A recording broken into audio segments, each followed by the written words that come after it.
વીમાની સહાયની ચૂકવણી કરવામાં આવી।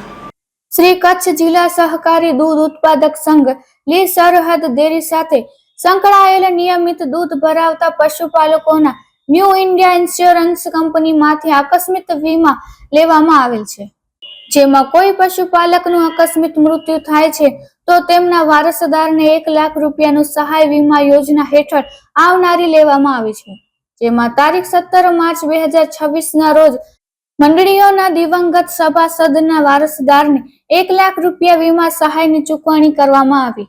ભુજ તાલુકાના લોરિયા સેન્ટરની કુનરિયા દૂધ મંડળીમાં દૂધ ભરાવતા પશુપાલક સ્વ ગીતાબેન કાનજી કેરાસિયાનું અકસ્માતમાં અવસાન થયેલ છે, જે પેટે આજ રોજ તેમના વારસદાર કાનજી લખમણ કેરાસિયાને 1 લાખનો ચેક અર્પણ કરવામાં આવ્યો। આ સાથે નોટિયાર ભાખરી દૂધ મંડળીના મંત્રી શ્રી ભરતભાઈ કાનજી આહિર અને નોખણિયા દૂધ મંડળીના મંત્રી શ્રી રમેશભાઈ આહિર હાજર રહ્યા હતા। દૂધ સંઘના તમામ ડાયરેક્ટર શ્રીઓ અને કર્મચારી અકસ્માતમાં મૃત્યુ પામેલ દિવંગત આત્માને શ્રદ્ધાંજલિ પાઠવે છે। Report by Bharati Makhijani, Anjar.